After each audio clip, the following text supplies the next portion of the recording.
जी sir, WhatsApp पे पूछ सकते हैं। ठीक है सर, शुरू कर दें सर।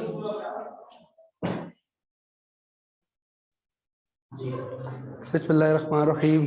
अस्सलाम वालेकुम, कैसे हैं बेटा? ठीक हैं? अगर आवाज आ रही है तो रेज हैंड कर लें। बेटा आवाज आ रही है आपको मेरी? रेज हैंड कर लें, उनकी आवाज आपको नहीं आएगी। अच्छा, उनसे कहें अगर आपकी आवाज आ रही है तो अपना रेज हैंड कर दें। यहाँ पे अपना हाथ ऊपर करें अगर आवाज आ रही है तो। ओके, अच्छा बेटा, हम लोग चैप्टर नंबर 6 को डिस्कस कर रहे थे। उसमें हम लोगों ने चैप्टर नंबर 6 को स्टार्ट किया था, जिसमें पाकिस्तानी में जो कैरेक्टरिस्टिक्स हैं सोसाइटी एंड कल्चर को के हम लोग डिस्कस कर रहे थे कि पाकिस्तान की सोसाइटी और कल्चर जो है उसमें तो सबसे पहले हम लोगों ने कल्चर को डिफाइन किया था कि कल्चर जो है वो किसी भी मुआशरे में जो बुनियादी इकाई होती है, फर्द, उस फर्द के जो स्किल्स होते हैं, फर्ज करें वो आर्ट है, लैंग्वेज है, उसकी ट्रेडिशन है, कल्चर है, ठीक है, जो तमाम के तमाम उनकी ज़िंदगी के आदात व अतवार आते हैं, जो उनकी मसरूफियात हैं, जो उनके तफरी के लम्हात हैं, वो तमाम के तमाम उनके कल्चर में इंक्लूड किए हुए हैं। तो कल्चर में मैंने आपको डिफाइन करवाया था कि इसमें एडवन की भी तारीफ है, टेलर की भी तारीफ है, वो तारीफ आप लोगों ने याद करनी है। अगर सिंपली एग्जाम में ये क्वेश्चन आता है कि डिफाइन कल्चर, तो आप कोई भी ऊपर जो है किसी भी राइटर की, जो मैंने आपको बताया टेलर की, आप डेफिनेशन को एक्सप्लेन कर सकते हैं, जो मैंने आपको एक और डेफिनेशन बताई थी वो आप उस तरीके से उसको डिफाइन कर सकते हैं। तो कल्चर पर क्वेश्चन आ सकता है। दूसरा मैंने आपको बताया था कि जो basic features of Pakistani society है उसको आज हम लोग डिटेल से डिस्कस करेंगे बेटा। इसमें सबसे पहले हम लोग basic feature of Pakistani society, मैं इसको एक्सप्लेन करने लगा हूँ। आपके पास अगर नोटबुक्स नहीं है तो आप लोग ले लें और ले के आप जो है उसके ऊपर इसको नोट करें, क्योंकि कुछ चीज़ें जो होंगी वो बुक के अलावा भी, क्योंकि बहुत बड़ा टॉपिक है, तो हम लोग इसको basic feature of Pakistani society, इसके ऊपर आपका एक क्वेश्चन है जो इंक्लूडेड है फेडरल बोर्ड के जो रिड्यूस सिलेबस था उसमें। इसमें बेटा सबसे पहले हम लोगों ने बात की थी मिक्स कल्चर के ऊपर। इसको हम इस तरीके से लिखेंगे, सबसे पहले मिक्स कल्चर, उर्दू में इसे कहते हैं मशरूत सकाफत। मशहूर सकाफत है। उसके बाद नंबर सेकंड जो है, हम इसको बाद में इंग्लिश एंड ऑफिशियल लैंग्वेज,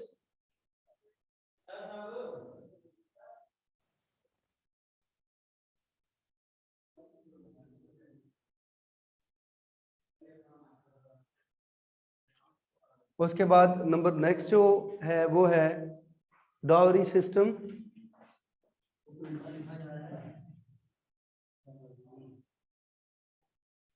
जो हमारे मुल्क में जहेज का कल्चर है वो भी इसमें है। उसके बाद नंबर नेक्स्ट हम लोगों ने डिस्कस करना है mail oriented family. Number next जो है वो joint family system. Joint family system, ठीक है। यहाँ पर जहेज का जो निज़ाम है अंग्रेजी दफ्तरी जुबान के तौर पे पाकिस्तान में राइज है, ठीक है। उसके बाद जो है वो एक मर्द बेस्ड फैमिली है, मर्द की सरबराही, इसको लिख सकते हैं मुश्तरका खानदान, ये आप लिखेंगे, ठीक है। ये बेसिक फीचर्स हैं। उसके अलावा जो है वो सिंपलिसिटी है। नंबर नेक्स्ट सिंपलिसिटी, ये भी एक एलिमेंट है, इसको भी आप लिखेंगे पाकिस्तानी सोसाइटी एंड कल्चर का। उसके बाद जो है वो नंबर नेक्स्ट है इजी लैंग्वेज, ठीक है। लिटरेचर, इजी लैंग्वेजेस, आसान जुबानें हैं। उसके बाद हैंडीक्राफ्ट्स हैं,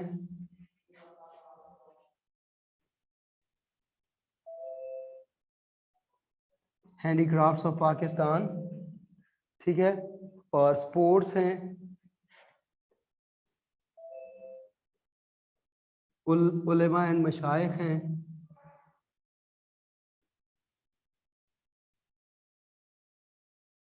ये भी पाकिस्तानी कल्चर का हिस्सा है। आगे हम element influence unity national cohesion और इंटीग्रिटी को भी हम लोग डिस्कस करेंगे, लेकिन पहले हम लोग इस पे बात करते हैं। सबसे पहले we are talking about the mixed culture in the Pakistani society because the Pakistani society faced different kind of invasion in the previous time. अगर previous eras को देखें हम लोग तो पाकिस्तान में जो है वो हुन्स आए, ठीक है, हुन्स आए, वाइट हुन्स आए, तुर्क्स आए, ठीक है। ये सारे लोग पाकिस्तान में आए हैं, ठीक है, वक्त के साथ साथ। तो इस वजह से पाकिस्तान का जो कल्चर है वो जो उनकी सकाफत है वो मशहूर इसलिए कही जाती है क्योंकि अगर हम लोग अपने 4 प्रोविंसेस को देखें तो 4 प्रोविंसेस में हमें ये नज़र आता है कि इनकी सकाफत में अच्छा खासा फ़र्क पाया जाता है। ख़ास तौर पे लैंग्वेजेस को अगर हम लोग देखें, उनके ड्रेसेस को हम लोग देखें, उनके मैरिज और डेथ जो फेस्टिवल्स होते हैं, डेफिनेटली ऐसा है कि शादी में निकाह तो एक ही तरीके से होता है, ये एक इस्लामिक। तो इस वजह से मैंने आपको बताया था कि देखें दो हैं, एक सेंट्रीपिटल फोर्स होती है और एक सेंट्रीफ्यूगल फोर्स होती है। हमारे जो सेंट्रीपिटल फोर्स हैं वो फोर्सेस जो किसी भी चीज को उसके मरकज के करीब रहने पे मजबूर करती है, उसमें 2 चीजें आती हैं। नंबर 1, एक तो हमारी लैंग्वेज है जिसकी वजह से एक यूनिटी और कोहेजन का एक बहुत बड़ा एस्पेक्ट पाकिस्तानी सोसाइटी में मौजूद है, और दूसरा जो है वो हमारा रिलीजन है। ये 2 ऐसे बुनियादी फैक्टर हैं जिसकी बुनियाद पर हम लोग यूनाइटेड, ठीक है। यूनिटी तब आती है when you are convey something to the other people, और वो they are understanding about your behaviour and your message which you want to convey the other persons और अदर रीजन्स। आपकी सबसे जो बुनियादी है वो है यूनिटी आपकी लैंग्वेज के ऊपर और आपके रिलीजन के ऊपर, ये याद रखिएगा आप। इसके अलावा अगर हम लोग डिफरेंट कल्चर्स को ऑब्जर्व करते हैं तो हमें इस बात का भी अंदाज़ा होता है कि केपीके के कल्चर को देखें, सिंध के कल्चर को देखें, बलूचिस्तान के कल्चर को देखें, ठीक है, पंजाब के कल्चर को देखें, तो इसमें हमें बहुत ज़्यादा फ़र्क नज़र आएगा। अब इसी लिहाज से अगर हम लोग कुछ और चीज़ें भी ऑब्जर्व करें तो पाकिस्तान में रिलीजियस बेस्ड जो कॉन्स्टिट्यूशन है या कानून है, पीनल कोड के हवाले से अगर हम लोग डिस्कस करें या कॉन्स्टिट्यूशन के हवाले से डिस्कस करें तो हमें रिलीजियस एस्पेक्ट के बरअक्स हमें जो है वो सोशल एस्पेक्ट्स नजर आएंगे। ठीक है, क्योंकि जब पाकिस्तान में कॉन्स्टिट्यूशनल डेवलपमेंट हो रही थी तो आपको पता है कि जब पाकिस्तान में आइन साजी शुरू हुई 1947 में, तो उस पर भी उलमा इकराम के एतराज़ात आए कि हम लोग कोई एंटी इस्लामिक कॉन्स्टिट्यूशन को फॉलो नहीं करेंगे। फिर उसके बाद जो है एक मौका दोबारा फिर आया जब 1977 में उलमा इकराम ने अपने 22 पॉइंट्स डिक्लेयर किए थे, तो उन्होंने कहा कि we are not satisfied about the religious point of view कि पाकिस्तान को इस्लाम की बुनियाद पर बनाया गया है और हम लोग जो है वो इस्लामी तालीमात को ठीक तरीके से फॉलो नहीं कर रहे। एक तो दूसरा जो है English is an official language Pakistan में। ये भी हमारे कॉमन फीचर में ये आता है सोसाइटी में कि चाहे सिंध है, बलूचिस्तान है, चाहे पंजाब है या KPK है, वहाँ पर हमारी ऑफिशियल लैंग्वेज इंग्लिश ही है। ये ऐसा हम लोगों ने कभी भी नहीं देखा कि पंजाब की ऑफिशियल लैंग्वेज और हो, सिंध की जो ऑफिशियल लैंग्वेज कुछ और हो, या बलूचिस्तान की ऑफिशियल लैंग्वेज कोई और हो। क्योंकि स्टेट की ऑफिशियल लैंग्वेज इंग्लिश है, तो इसलिए चाहे हमारे जितने भी गवर्नमेंट हैं, सेमी गवर्नमेंट हैं या प्राइवेट जितने भी इदारे हैं, उसमें जितनी भी डॉक्यूमेंटेशन होती है उसको ऑब्जर्व किया जाता है और कोशिश की जाती है कि उसमें ऑफिशियली जो है वो इंग्लिश को ही बहुत ज़्यादा प्रेफरेंस दी जाए। उसके बाद डावरी सिस्टम है। बुनियादी तौर पर तो इस्लाम में इस चीज़ से मना फरमाया है कि जहेज़ का निज़ाम नहीं होना चाहिए, लेकिन फिर भी बाज़ औक़ात देखा गया है कि जहेज़ के निज़ाम को बहुत ज़्यादा प्रमोट किया जाता है। और ये भी आप देखें कि मिक्स कल्चर का ये एक एलिमेंट है कि हम लोग मुख्तलिफ कौमों के साथ रहे, तो हर कौम का अलग से कल्चर था। ठीक है, जैसे अब अगर देखें तो हिंदू सोसाइटी में बच्ची को प्रॉपर्टी में शेयर्स नहीं दिए जाते, बल्कि उसकी शादी के साथ साथ ही उसको जहेज दे के या जो भी चीज़ें माँ बाप के लिए पॉसिबल होती हैं वो दे के उसको फारिग कर दिया जाता है उसको जहेज में। ये हिंदू कल्चर में है। ठीक है, कि जहेज दिया और प्रॉपर्टी की शेयरिंग खत्म हो गई, अब लड़की को और कुछ भी नहीं देना।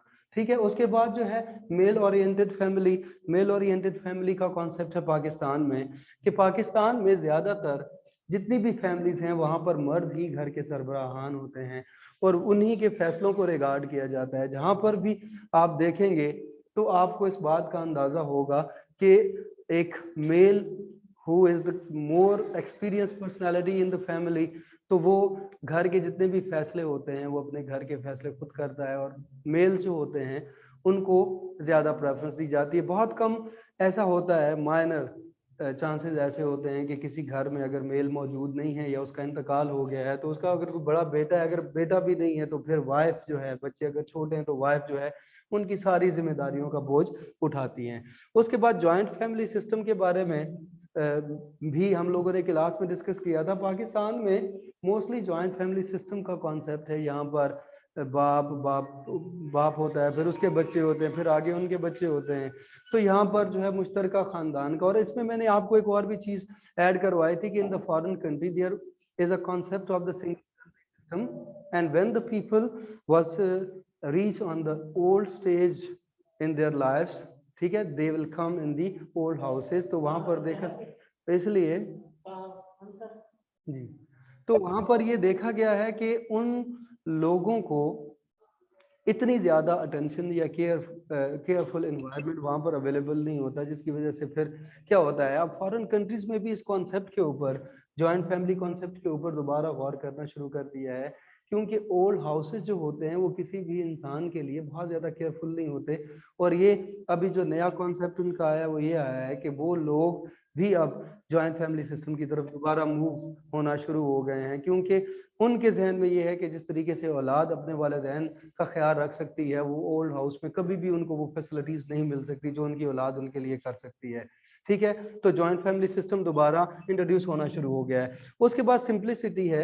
If we observe in the tribal area of Pakistan and in the local areas of Pakistan, I am not talking about the urbanization of Pakistan. Urbanization में आप देखेंगे कि वहाँ पर लोग बिजी हैं, ठीक है, और नफसा नफसी का दौर है, but in the rural areas जहाँ पर 72% पॉपुलेशन ऑफ पाकिस्तान रहती है, तो वहाँ पर आप देखेंगे the people are living in the simple life. लोग सादा जिंदगी गुजार रहे हैं। ठीक है, नंबर वन। उसके बाद उनकी खुराक में, उनके लिबास में भी आपको सादगी नजर आती है। It is also the common feature of Pakistani society and culture. तो सिंप्लिसिटी, ठीक है, अगर खुराक में देख लें तो सादा खाना खाना, कोशिश प्रेफरेंस यही होती है कि बहुत फास्ट फूड जैसे शहरों में इस्तेमाल होते हैं उस तरह के फास्ट फूड जो है वो इस्तेमाल नहीं होते। ठीक है, उसके बाद इजी लैंग्वेजेस हैं पाकिस्तान में। लैंग्वेज बेस पर अगर हम लोग डिस्कशन करें तो एक बहुत बड़ा टॉपिक होगा, क्योंकि पाकिस्तान में दरावड़ी भी है, उसके बाद जो है वो अगर देखें शिना है, शिना के बाद केपीके में पश्तो बोली जाती है, कश्मीरी बोली जाती है, ठीक है, इसके अलावा हिंदको बोली जाती है। ये तमाम के तमाम लैंग्वेजेस हैं। लेकिन अगर देखें तो जोग्राफिकली अगर पाकिस्तान को डिस्ट्रीब्यूट किया जाए on the basis of the distribution of languages of Pakistan, तो we can say that the Pakistani languages folk tale and the Pakistani language का जो डायलेक्ट है, जो लबो लहजा है, वो हर 4 किलोमीटर या 5 किलोमीटर के बाद उसका डायलेक्ट चेंज हो जाता है। ठीक है, हर 5 से 6 किलोमीटर के बाद पाकिस्तान में जुबान का लहजा तब्दील हो जाता है, चेंज हो जाता है, जो उनकी अपनी लोकल लैंग्वेजेस हैं। जैसे मैं I am going to give the example about the, अगर आप देखें तो इस्लामाबाद में और जुबान बोली जाती है। ठीक है, इस्लामाबाद से थोड़ा सा दूर जाएंगे पिंडी, हार्डली कोई 4-5 किलोमीटर दूर है, वहां पर जाएंगे, वहां पर लैंग्वेज कोई और होगी। आगे रवात वाली साइड में मूव करेंगे तो हल्का फुल्का 19-20 का फर्क इनकी लैंग्वेजेस में, पोठोहारी लैंग्वेज में भी अल्फाज में जो है वो थोड़ा बहुत तफरीक आ जाती है। इसी तरीके से जब आप पंजाब की तरफ मूव करें तो हर पट्टी में, हर इलाके में जैसे जैसे आप आगे मूव करते जाएंगे तो मियाँ वाली से आगे जाएंगे तो लिया में लहजा चेंज हो जाएगा, फिर उससे आगे जाएंगे तो वहां पर चेंज हो जाएगा, पलटेंगे डीआई खान की तरफ मूव करेंगे तो वहां पर लहजा चेंज हो जाएगा। तो पाकिस्तान में जो डायलेक्ट है, on the basis of dialect जो है, जैसे आप देखें शाहपुरी लाहौर में बोली जाती है, पंजाबी में शाहपुरी है, उसके बाद माजी है, बहुत सी लैंग्वेज का एक स्ट्रक्चर बना हुआ है। ठीक है, इसी तरीके से जब आप सिंध की तरफ मूव करते हैं तो इसमें जो है नॉर्दर्न साइड पे और बोली जाती है, लोअर साइड पे और बोली जाती है, बलूचिस्तान में भी डायलेक्ट चेंज हो जाते हैं। इसी तरीके से जो है वो केपीके की लैंग्वेज है, उसके भी डायलेक्ट चेंज हो जाते हैं। तो लैंग्वेजेस जो हैं, लेकिन जितने भी हैं लैंग्वेजेस, अगर देखा जाए तो जुबानें जितनी भी हैं वो सादा और आम जुबान है, यानी कि उनको बोलने में और समझने में बहुत आसानी हो जाती है लोकल लोगों के। ये यानी कि हम ये कह सकते हैं कि they are easily communicate with each other, वो एक दूसरे से बिल्कुल आसानी से कम्युनिकेट कर सकते हैं। उसके बाद जो है वो हैंडीक्राफ्ट है पाकिस्तान में। हैंडीक्राफ्ट के हवाले से अगर आप देखें तो यहाँ पर बहुत अच्छे किस्म के लिबास और नक्शकारियाँ होती हैं, और इसके ऊपर जो है हैंडीक्राफ्ट के प्रोविंशियल लेवल पर भी एग्जीबिशन होते हैं, नेशनल लेवल पे भी एग्जीबिशन होते हैं। आप यहाँ पर शकरपड़िया में जाएंगे तो लोक विरसा में बहुत से हैंडीक्राफ्ट्स आपको मिलेंगे, और हर हैंडीक्राफ्ट में भी आपको ये नजर आएगा कि हमारे जो प्रोविंशियल लेवल पे हम लोग अगर डिस्कस करें तो लिबास जो आते हैं, जो लोगों के हैंडीक्राफ्ट्स आते हैं, तो उसमें भी बहुत सी चीज़ों में हमें फ़र्क, एक डिफरेंसेस नजर आते हैं। तो इससे भी पता चलता है कि पाकिस्तान में मिक्स कल्चर है। उसके बाद स्पोर्ट्स और गेम्स के हवाले से अगर हम लोग बात करें तो स्पोर्ट्स और गेम्स जो हैं वो भी मुख्तलिफ इलाकों में मुख्तलिफ खेली जाती है। जैसे पंजाब में कबड्डी खेली जाती है, सिंध में मलाखड़ा होता है। इसी तरीके से इनके डांसेस फेस्टिवल जो होते हैं उनमें भी और जैसे मैंने आपको बताया था कि सिंदूर फेस्टिवल है पाकिस्तान में, बहुत मशहूर फेस्टिवल है, उसमें पोलो की गेम है, इसके अलावा कबड्डी है। और समथिंग अगर हम लोग ये देखें कि ये क्वेश्चन भी आ सकता है कि right the name of the Pakistani games, तो अगर गेम्स के नाम आ जाते हैं तो गेम्स पर भी आप लोग इसके लिए आप लिमिटेड नहीं हैं कि आप गेम्स खेलेंगे या आपके लिए गेम्स जो हैं वो आप अगर पंजाब में रह रहे हो, इस्लामाबाद में रह रहे हो, तो आप केपीके की गेम्स नहीं लिख सकते, या आप जो है वो सिंध की गेम्स नहीं लिख सकते। आप लिख सकते हैं, ठीक है, नेशनल लेवल पर, क्योंकि हम लोग basic feature of the Pakistani society and culture को डिस्कस कर रहे हैं। तो पाकिस्तान में अगर कहीं गिल्ली डंडा खेला जाता है तो वो आप लिखते हैं, अगर आप कांच कहीं खेले जाते हैं तो हाइड एंड सीक खेला जाता है, तो these are all games, local games जो हैं, अगर आपको उनका नाम आता है। मोस्टली तो ऐसा होता है कि ये इतना आसान क्वेश्चन है कि आप इसके ऊपर मोस्टली बच्चे हॉकी, क्रिकेट, वॉलीबॉल, बैडमिंटन इस तरह के नाम लिखते हैं और सम अप कर देते हैं अपने क्वेश्चन को। बहुत अच्छी बात है, लेकिन लोकल अगर आप गेम्स के नाम भी लिखना चाहते हैं तो आपके ऊपर किसी किस्म की कोई प्रॉब्लम नहीं आएगी, ठीक है ना, वो सारे शामिल होंगे। फिर उसके बाद उलमा एंड मशाइख, उलमा, मशाइख और सेंट्स पाकिस्तान में, ये भी पाकिस्तान का एक हुस्न है। आप लोग अपने इर्द गिर्द देखते हैं तो इस्लामाबाद में बड़ी इमाम सरकार का यहाँ पर एक दरबार मौजूद है जहाँ पर ज़ायरीन आते हैं। इसके अलावा जो है आप जैसे आगे मूव करेंगे, लाहौर में दादागंज बख्श है, सेवन शरीफ में लाल शहबाज कलंदर का दरबार है, पाकपतन शरीफ है, गोल्डा में पीर मेरे अली शाह साहब की ज़ियारत है। तो उलेमा मशाइख वो लोग हैं और सेंट्स जिन्होंने इस्लाम में, ये तो बहुत पुराना ही, अगर हम लोग तारीख को उठाएं तो शाह वली अल्लाह के दौर से फिर मुजद्दिद अल-इफ़सानी का दौर आया, तो इसमें आप सल्लम के उन अहकामात की भी पैरवी होती है कि जब आप सल्लम ने ये इरशाद फरमाया था कि मेरी उम्मत में औलिया कराम की वो हैसियत होगी या वो मर्तबा होगा जैसे पुराने वक्तों में नबी होते थे। तो यहाँ पर आप देखें कि मुख्तलिफ औकात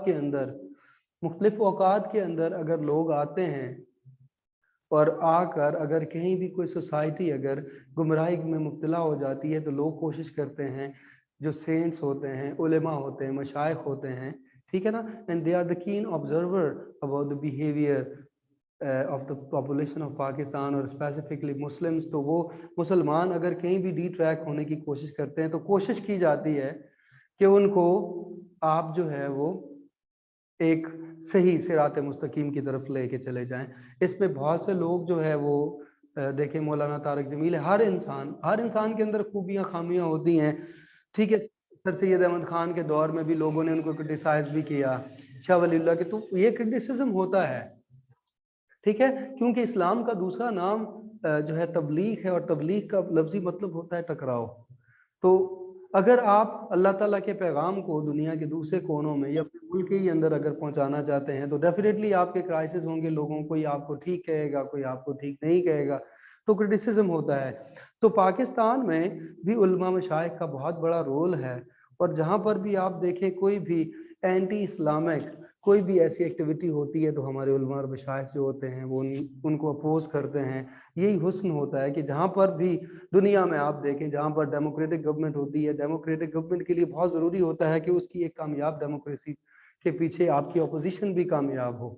जैसे मैंने आपको बताया था कि अब अगर आप बरतानिया में देखें तो वहां पर दो पॉलिटिकल पार्टीज हैं, एक कंजर्वेटिव है और एक लिबरल है।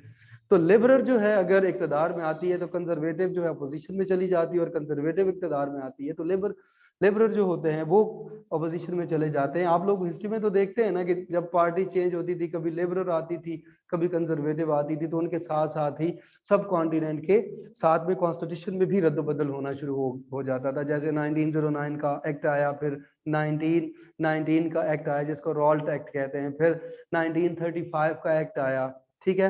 तो उसके बाद फिर मिशन आना शुरू हो गए। उसके बाद जो है element, influence, unity, national cohesion और इंटीग्रिटी में कौन कौन सी चीजें आती है, इसमें लैंग्वेज है, डाइवर्सिटी है, वैल्यूज एंड बिलीफ्स हैं, शेयर्ड रिसोर्सेज हैं, उसके बाद गवर्नमेंट स्ट्रक्चर है, उसके बाद जो है वो इनकी डिफरेंट क्लासेस हैं, सोशल इनइक्विटीज हैं, इसमें इंटॉलरेंस है, टेररिज्म है, रोल, ठीक है, लिखा हुआ है पुअर पीपल, इसमें है मल्टीपल स्टैंडर्ड ऑफ एजुकेशन।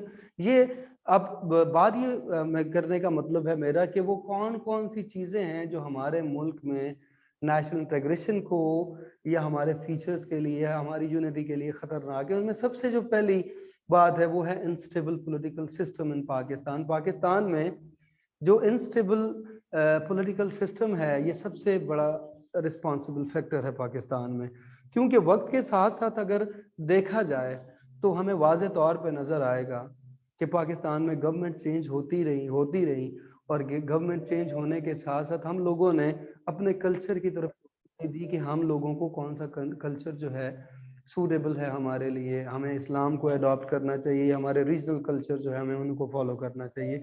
तो ये भी एक बहुत बड़ा, तो इस पे हमारे टेलीविजन पे सोशल मीडिया बहुत ज़्यादा काम कर सकता है। इसमें लोकल जो पॉपुलेशन, जैसे आपको याद होगा कि पाकिस्तान में इंटरनेशनल लेवल पर जनरल ज़ियाउल हक ने सबसे पहले उर्दू में स्पीच करने का रिवाज कायम किया था, लेकिन उसके बाद हम लोगों ने इसको परसू नहीं किया।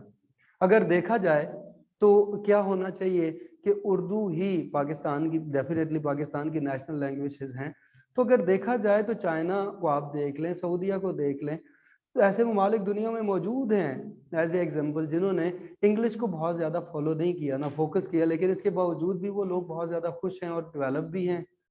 तो हम लोगों ने, मैंने उस दिन भी आप लोगों से डिस्कस किया, बच्चों को मैंने बताया कि अगर देखा जाए तो उर्दू के अलावा हमारी जो रीजनल लैंग्वेजेस हैं, जैसे KPK में पश्तो है, सिंधी जुबान है, बलोची जुबान है, इसमें अच्छी खासी तरक्की हो गई, लेकिन हमने उर्दू के ऊपर बहुत ज्यादा तवज्जो नहीं दी। अब यही वजह है कि अब जब हमारे बच्चे, अब ऊपर हमने अपना करिकुलम ऐसा रखा हुआ है कि जब बच्चों को बुक्स दी जाती हैं तो उसमें सिर्फ इस्लामियात और उर्दू 2 किताबें ऐसी जो उर्दू में है, बाकी सारी हम लोगों ने इंग्लिश में कर दी हैं।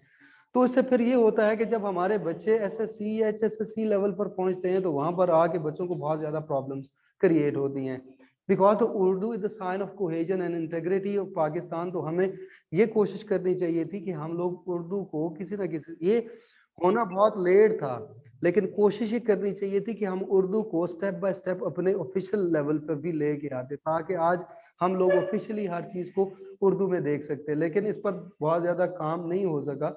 ठीक है, इसके बाद जो है पोश एंड पुअर लोकेलिटीज है, ये इन इक्विटीज हैं पाकिस्तान में जो क्लासेस हैं, इसमें पुअर लोकेलिटीज हैं। अगर देखा जाए तो from the beginning till now अगर हम लोग इसको ऑब्जर्व करें तो we would not to be concentrate to develop the backward areas in Pakistan. Pakistan के बैकवर्ड एरियाज को हम लोग उस तरीके से प्रमोट नहीं कर सके, और उसकी वजह क्या है? उसकी वजह यह है कि पाकिस्तान में 23 सिटीज ऐसे हैं जो हम लोगों ने पढ़ा, 23 सिटीज ऐसे हैं जिनकी जो पॉपुलेशन है मोर देन 2 लाख है। बाकी जितने भी शहर हैं उनकी पॉपुलेशन इतनी ज्यादा नहीं है। अब जब हमारी एनुअल बजट डेवलपमेंट होती है तो उस एनुअल बजट डेवलपमेंट में ये होता है कि हमारे जितने भी असासे हैं, एसेट्स हैं, वो हम लोग उन्हीं एरियाज में डिस्ट्रीब्यूट कर देते हैं जो ऑलरेडी डेवलप्ड हैं। So we will not to be concentrate and consider those kind of localities, the poor localities, they need for the development. उनको डेवलपमेंट की जरूरत है, हम लोगों ने उनकी तरफ तवज्जो कोई भी नहीं दी। तो ये भी एक इन इक्विटीज है पाकिस्तान में। उसके बाद एलीट क्लास, मैंने आपको बताया था ना कि Pakistan came into being and when the All India Muslim League was established in 1906. 1906 में जब ऑल इंडिया मुस्लिम लीग बनी थी तो the first demand of the All India Muslim League, उसकी फर्स्ट डिमांड ये थी कि those person who has gotten more than 500 salaries, अगर उनकी मोर देन 500 सैलरीज हैं तो they were to be eligible to make a part of All India Muslim League. उस वक्त पाकिस्तान नहीं बना था, लेकिन वो लोग जिनकी तनख्वाह 500 रुपए है, उससे कम तनख्वाह वाले लोगों को, तो बुनियादी तौर पर हमारी अगर बैकग्राउंड हिस्ट्री देखी जाए तो हमने ऐसी पॉलिटिकल पार्टी, ये तो एक क्रिटिकल एस्पेक्ट्स है ना, हम लोग इसको डिस्कस नहीं कर सकते, तो एक एलीट क्लास को भी उस वक्त प्रोमोट किया गया था। वाई आपको नजर आता है कहीं ऑल इंडिया मुस्लिम लीग जो बनी थी उसका कोई स्ट्रक्चर आपको नजर आया हो? क्या हमें पाकिस्तान के बाद कहाँ गई वो political party? All India Muslim league कहाँ गई जिसने पाकिस्तान हासिल किया था? नहीं, बिकॉज जितने भी फाइनेंशियल एसेट्स थे they are the elite people, कुछ नवाब थे, कुछ अवान थे, कुछ अराई थे, कुछ निज़ाम थे, तो ये बुनियादी तौर पर उन्हीं की पॉलिटिकल पार्टी थी। इसलिए जब पाकिस्तान आज़ाद हुआ तो हम लोगों ने देखा कि पाकिस्तान में दौलत की गैर मुसावियाना तकसीम हुई है, अनइक्वल डिस्ट्रीब्यूशन, डिस्क्रिमिनेशन हुआ इसमें भी। यही तो वजह है कि पाकिस्तान में अगर आप देखें तो गरीब गरीब तर होता जा रहा है, अमीर अमीर तर होता जा रहा है। और 1971 के बाद जब जुल्फ़िकार अली भुट्टो आए, उन्होंने लैंड रिफॉर्म्स जारी की, आप लोगों ने तो उसमें आपने देखा कि उन्होंने जब जमीनों के ऊपर पाबंदियां लगा दी कि 150 एकड़ और 300 एकड़ का जब उन्होंने कॉन्सेप्ट और लेबर रिफॉर्म्स को जारी किया, नेशनलाइज किया सारी चीज़ों को, तो बहुत से प्रॉब्लम्स जो है वो क्रिएट हो गए। तो यही मसला है कि यहाँ पर एलीट क्लास, पाकिस्तान की दौलत जो है वो उन्हीं 20-22 फैमिलीज के अराउंड घूम रही है उस वक्त से लेके आज तक। मुझे बताएं कि वो तमाम के तमाम एरियाज जो अंडर डेवलप थे या बैकवर्ड एरियाज थे, आज दिन तक उन पर बहुत ज्यादा काम क्यों नहीं हो सका? इसमें जो सबसे मेजर रोल है, ठीक है, it is the role of bureaucracy in Pakistan. Bureaucratic impact बहुत ज्यादा है, और ब्यूरोक्रेट जितने भी होते हैं वो किसी भी फार्म गवर्नमेंट को बहुत बड़ा चैलेंज देते हैं, और कोई भी वेलफेयर का काम जो है वो अगर उनको कहा जाए तो वो नहीं करते। और इसकी वजह यही है कि हर इंसान अगर अपने अपने तरीके से ठीक है। अब इसमें मास्टर और सर्वेंट का, व्हेन कायदे आजम डिक्लेयर हिज स्पीच, ठीक है, for the encouragement of the civil servant of Pakistan, so then he clearly said about you don't belong with the ruling family, you are the servants, and help those kind of victims who left India because they are the Muslims। अगर हम लोग इसको देखें तो वाज़े तौर पे उनकी एक बहुत अच्छी आर्गुमेंटेशन सामने आई कि जितने भी सिविल सर्वेंट्स हैं उन्होंने कहा कि अब हमारा ताल्लुक किसी हुक्मरान खानदान से नहीं रहा, हम लोग अब गुलाम हैं, ठीक है, कौम के खादिम हैं, और उन लोगों की मदद करें जो लोग सिर्फ इंडिया छोड़ के इसलिए आए हैं क्योंकि वो मुसलमान थे। Because when the partition was plan, तो उस वक्त क्या हुआ, the Muslim was compelled to leave India, मुसलमानों को मजबूर किया गया कि वो इंडिया को छोड़ के चले जाएं और आकर पाकिस्तान में सेटल हो जाएं। ठीक है, अब इसके बाद जो रीजनल डाइवर्सिटी आती है, ठीक है, नया रंग जो हम डाइवर्सिटी कहते हैं, नया नया जो रंग आता है किसी भी रीजन के ऊपर, वो उसके कल्चरल ड्रेसेस होते हैं, लैंग्वेजेस हैं, उसके बाद कल्चरल फेस्टिवल्स हैं, कल्चरल हेरिटेज और कस्टम्स हैं, उसके अलावा dress, climate, social and occasional dresses, fine arts और हैंडीक्राफ्ट से हमें ये चीज़ों का अंदाज़ा होता है। तो मैं यहाँ पर लिख देता हूँ डाइवर्सिटीज़ में, जो इसको आप अगर डिटेल से डिस्कस करेंगे तो डाइवर्सिटीज़ जो है वो आपकी बुक में नहीं लिखी हुई।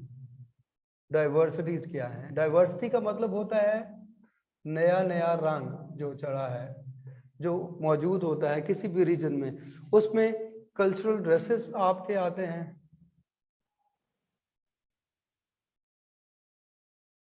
ठीक है जी। नंबर सेकंड पे अगर हम लोग देखें तो नंबर सेकंड पे लैंग्वेज,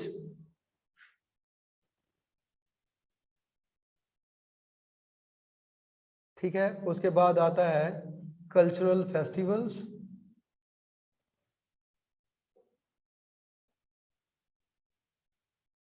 उसके बाद नंबर 4 पे आता है कल्चरल हेरिटेज,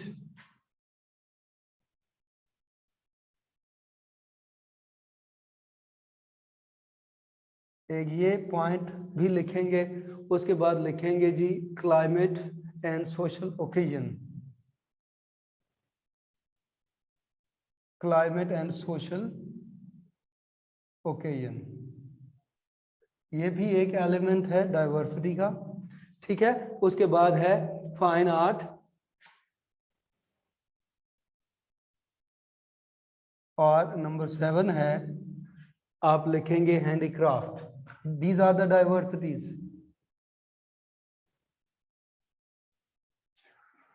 डाइवर्सिटीज में मैंने आपको बताया था ना, जैसे हम लोगों ने देखा कि रीजनल बेसिस के ऊपर पाकिस्तान के, अगर हम लोग discuss about the region of Pakistan, जिसमें बलूचिस्तान है, सिंध है, केपीके है, पंजाब है, तो इस पे आप देखेंगे कि कल्चरल ड्रेसेस एक दूसरे से बिल्कुल मुख्तलिफ हैं, ठीक है। उसके बाद लैंग्वेजेस बिल्कुल मुख्तलिफ हैं, उन लैंग्वेजेस के अंदर भी बहुत सी लैंग्वेजेस हैं, ठीक है। जैसे पंजाबी है, पंजाब की लैंग्वेजेस के बहुत से डायलेक्ट्स हैं, सिंध के बहुत से डायलेक्ट्स हैं, बलूचिस्तान के बहुत से डायलेक्ट्स हैं, केपीके में बहुत से डायलेक्ट्स हैं, ठीक है।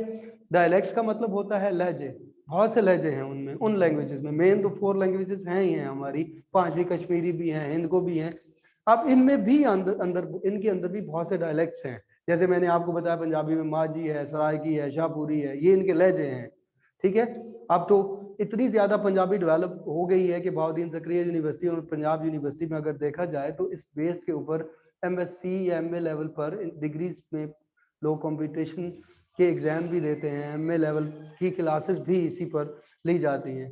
उसके बाद जो है वो इसके उर्दू में लिख लें, इसमें जो आपके सकाफती लिबास हैं, सकाफती लिबास, जुबानें, ठीक है, जो फेस्टिवल्स हैं, त्यौहार हैं, कल्चरल सकाफती त्यौहार जो मनाते हैं, उनके हेरिटेज हैं, विरासती, और उसके बाद क्लाइमेट जो माहौलियाती इश्यूज हैं, और फाइन आर्ट का मतलब होता है फनून लतीफ़ा, ये भी मौजूद है। हैंडीक्राफ्ट्स जो होते हैं, जो दस्तकारियां हैं, हाथ से बनाई जाने वाली जो चीजें होती हैं, वो भी सारी इसमें आती हैं। स्पोर्ट्स खेल को कहते हैं, ठीक है, ये उलेमा है, ये सारी चीजें बेटा। तो आज का टॉपिक खत्म हो गया। आपने अगर इसमें किसी किस्म का भी क्वेश्चन मुझसे पूछना होगा तो आप मुझे बजरिया व्हाट्सएप आप मुझे बता दीजिएगा, तो इंशाल्लाह हम लोग डिस्कस कर लेंगे। इंशाल्लाह अगली क्लास में मिलते हैं। अल्लाह हाफिज।